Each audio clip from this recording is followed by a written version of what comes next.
So, Ben, you've been picked as one of the U.S. members for the 2025 Ryder Cup.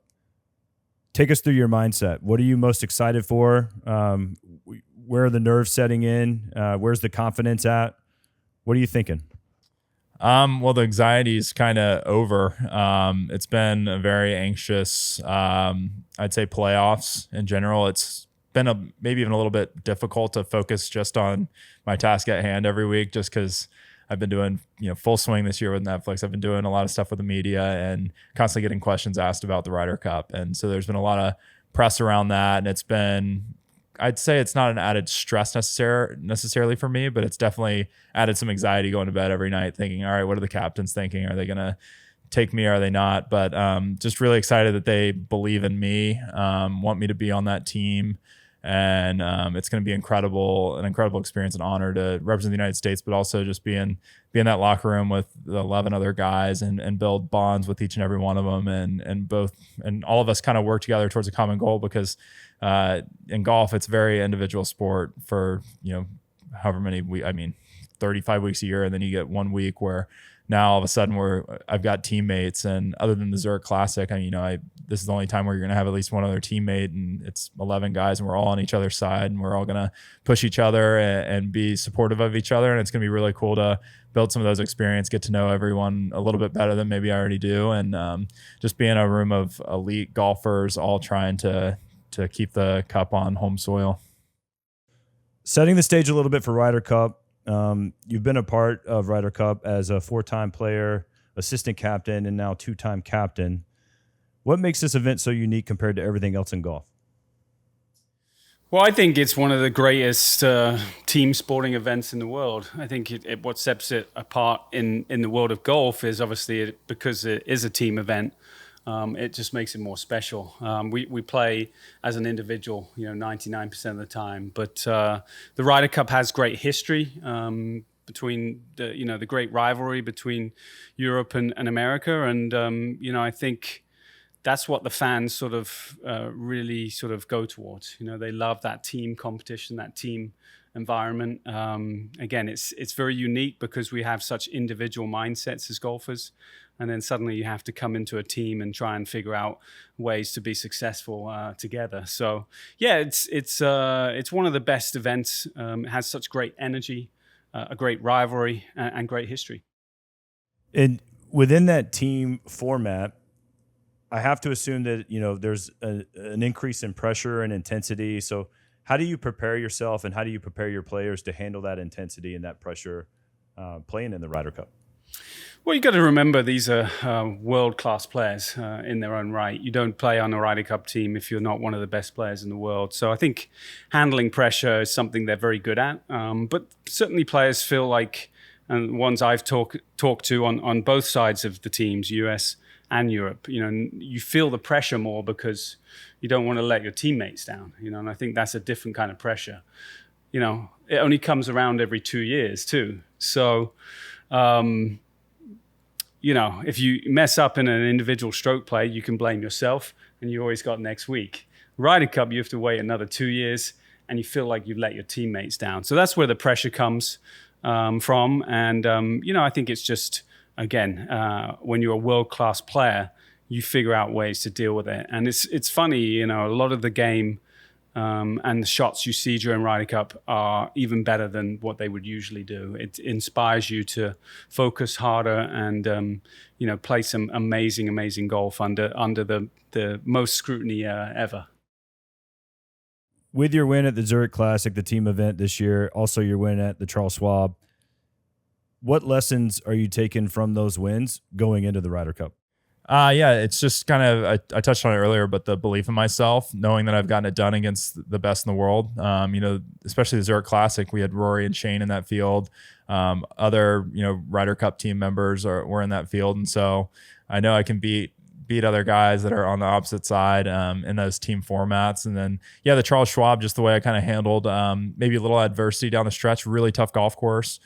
Which we know Bethpage will be very tough, and being able to kind of get up and downs, timely up and downs, and make the putts when I needed to was huge in those moments. And I'm going to have to do that same thing at Bethpage. And so I'm going to rely a lot on my experiences this year, not only there, but also in the majors, kind of battling down the stretch and the second at Memorial. I have a lot of really high quality shots that I pulled off in pressure that I'll rely on and think back on, and also just continue to kind of believe in myself just from even the top 15 finishes I've had this year of just being a consistent golfer, just knowing that, that I can do it. I'm curious to know, like, what was a lesson that you learned as a player that now you're handing down as a captain and you're trying to tell the players or maybe trying to prepare them and their mindset? What was something that really stuck out with you as a player that you're now passing down as, knowledge as being a captain? I suppose it's quite straightforward, really. In 2011, I got to world number one. 2012, we obviously went to Chicago and Medina and had an amazing comeback as Europe, it's known as the miracle at Medina. And I was grateful to be, given the opportunity to go out number one in the singles by Captain Jose Maria Latabal. Won that match against Bubba. But, I was at the top of my career then.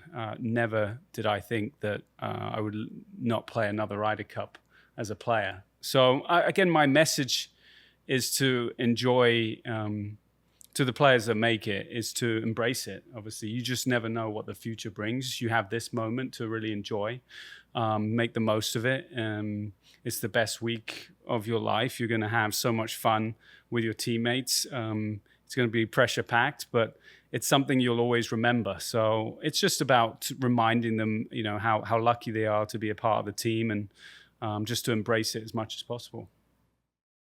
And Ben, let's fast forward to October 2025. Win or lose, what do you hope that you've learned from the Ryder Cup experience? And what do you think may be one thing that would surprise you about yourself as you play the Ryder Cup?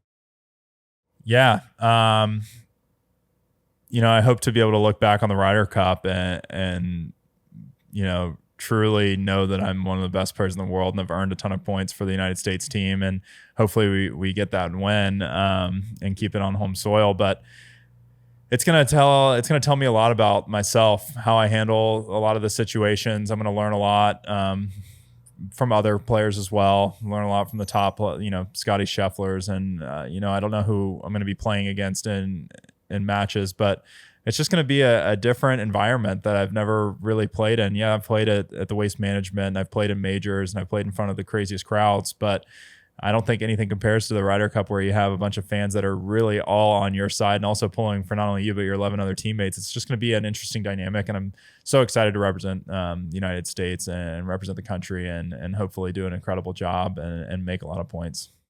When you're looking to build your pairings, what qualities do you look for in a player, or how do you, in your mind, piece those matchups together and see them playing out? Do they play out the way that you foresee, or is there always some surprises in that? You hope to. I was very, very.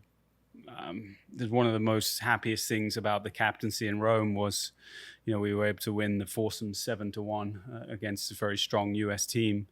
I think foursomes is that ultimate ability to trust in your partner when you're hitting every other shot. It's a pretty pressurized situation. So yeah, getting the pairings right is obviously important. We look at so many different variables, and it takes some time to figure out what the right combination is. And it doesn't always pan out that way. Sometimes you have to change it. But we look at personality matchups. We look at course fit. We look at whether they are more suited to a foursomes format, or maybe they are a bit more suited to four balls. So there's so much that goes into it.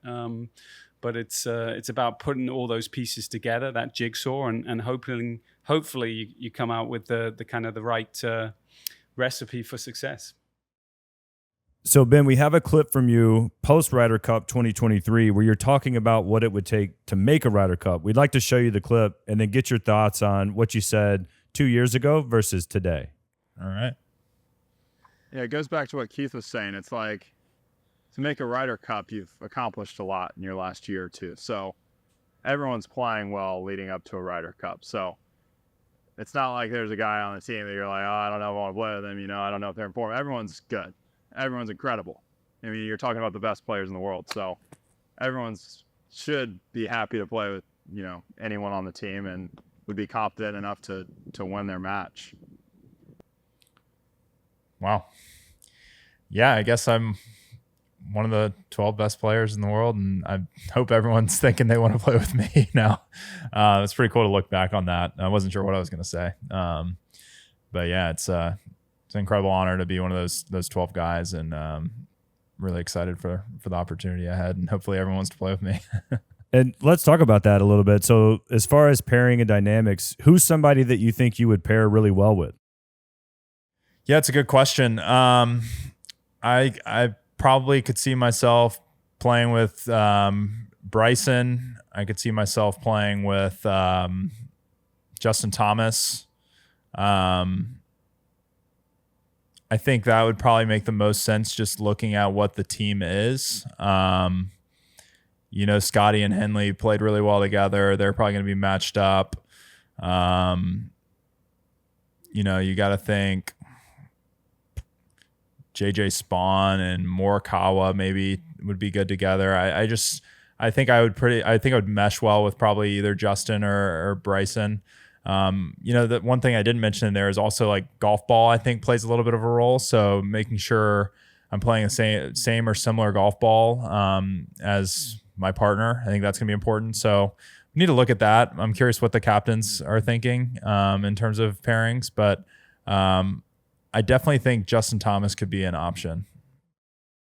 Luke, as a 4-time player, 2-time captain, Ben, as a Ryder Cup rookie this year in 2025, headed to Bethpage, what are your thoughts sitting across from each other? Luke, maybe some advice for Ben. Ben, maybe some questions for Luke. Advice? Well, yeah, it's a little bit of a tricky question. Obviously, I think we're two teams, a great rivalry that both want to win. And so giving too much advice is a tough one. I would just say, obviously embrace it, enjoy it. I think every pro it's on their bucket list, right? To play in Ryder Cups, to represent your country. It's just special to do that. And there's nothing quite like a Ryder Cup. Being together as a team, we play such an individual game, and to share those sort of stories and those moments during the week is really, really cool. So, I've said it before. I got lucky to play in 4. When I played my last one in 2012, I never thought that would be the last one me playing.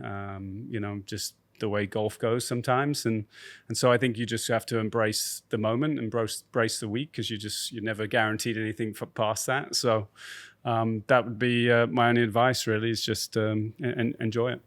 Absolutely, yeah. I mean, going in as a rookie, I guess I've learned from others, that you got to kind of ask your captains for advice and really embrace it. And it's the one time of the year where you're kind of, the guys you're competing against all year are now like on your side.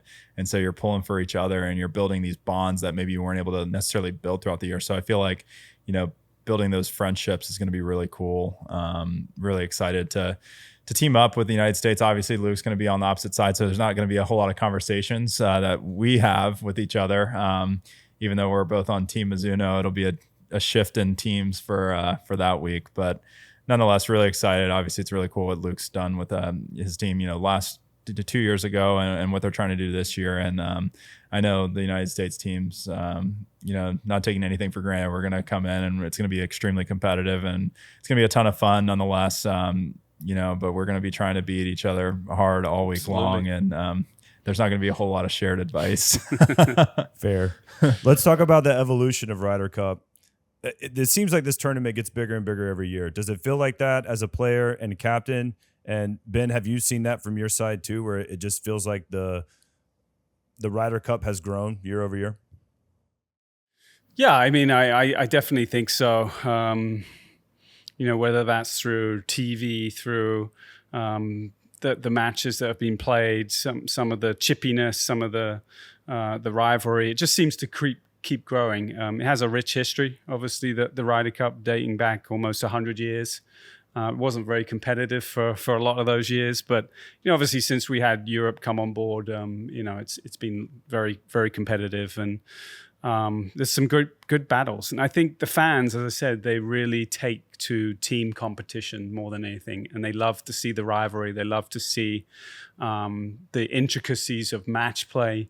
And just the different dynamic that's you don't usually see in an individual 72-hole stroke play event. So it's high energy. You get fans that probably wouldn't come to a regular tour event, but they're going to come to the Ryder Cup because of the energy, because of the atmosphere it brings. And, it just keeps getting bigger and bigger. The stands, the hospitality, the experience. I think it's going hand in hand with golf as it grows, but the Ryder Cup is sort of, at this massive level, and it's again, fun to be a part of.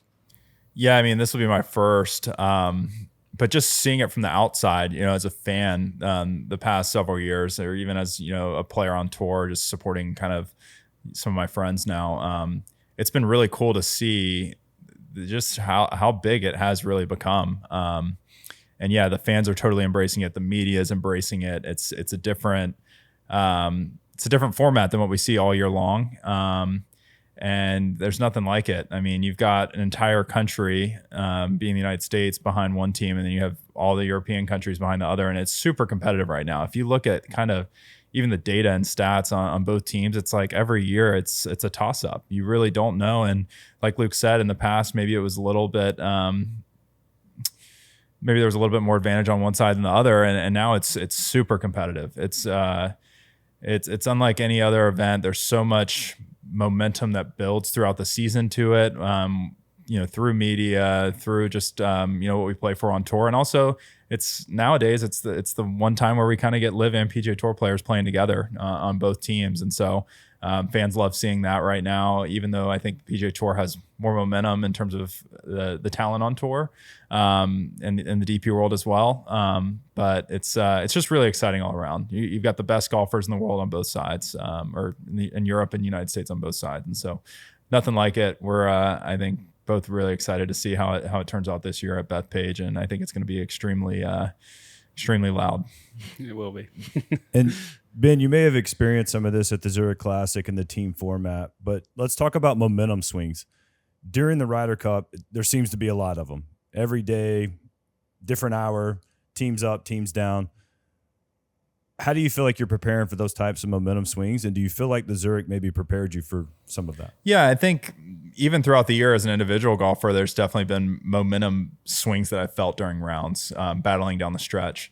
The thing about match play, and I've only played in one WGC match play event since I've been on the PGA Tour, and they got rid of it, but you don't really get that many momentum swings throughout the year until the Ryder Cup, and then it kind of happens, and you have to embrace them, but also you have to kind of focus in on yourself and your own task, and you can't let what's going on in other matches try to get in the way of your current match. You got to lock in on yours and try to get your own point and build a point for your team. And so, yeah, I don't know entirely what to expect as a rookie, but maybe that's not a bad thing, where I just go in and try to focus in on my own craft with my teammate, and then obviously in singles match, and just try to build a ton of momentum and get the fans on my side. I know there'll be more on my side than Luke's maybe. Yeah, I think momentum's obviously a tricky thing, especially if you're playing away. I think the crowd of a home team, that's obviously their big advantage. That really carries the team. There's a lot of energy you can gain from that. And I'm sure the Americans will be planning on having a big support behind them. So it's going to be a tough environment for us. We're hoping for a quiet crowd. That just means that we're doing pretty well. But again, even in New York, even if we are doing well, I still don't think it will be that quiet. But it's momentum is everything. You try and get it on your side as much as possible. So guys, the U.S. team's been announced. Luke, you're soon going to announce your 6 picks. What are the weeks leading up to the Ryder Cup like for you mentally? And Ben, for you, what is your preparation like leading up to the Ryder Cup? Yeah, so obviously have the picks in a few days' time. Next Monday, we'll round out the team, and I think that's obviously the hard part for me is the picks. Leaving people out that probably feel like they deserve to be on that team. It's hard. I've been in that situation myself. It's not an easy thing. But once that is done, then we're a team and we can kind of go forward. So there'll be a couple of events in Europe that we'll play, and I'm sure we'll have some get-togethers and just start talking about the process of our plan for hopefully giving the guys a great opportunity for success. So very exciting for the next few weeks, but once the team is formed, I think everyone's sort of itching to get there and get it going, because it's a long build-up. There's a lot to it, and I think once the 12 are set, everyone will be very excited to get going. Yeah, I think on my side, playing the event in Napa is important for all of us on the United States side, just to get together and compete leading into the Ryder Cup. So that's kind of the focus, is to try to stay sharp. I think everyone as an individual, it feels like kind of the end of the season playing the Tour Championship, but once you're on that Ryder Cup team, it feels like you're right back in season, after a day or two. So the focus is on staying sharp, building up, getting ready for Napa, playing well there, and try to, again, we use the word momentum in the previous question, but try to build some momentum and build some confidence leading into Bethpage and go into that week extremely prepared. Ben, any final words for Luke? Luke, any final words for Ben? Good luck. Enjoy. Play well. Enjoy.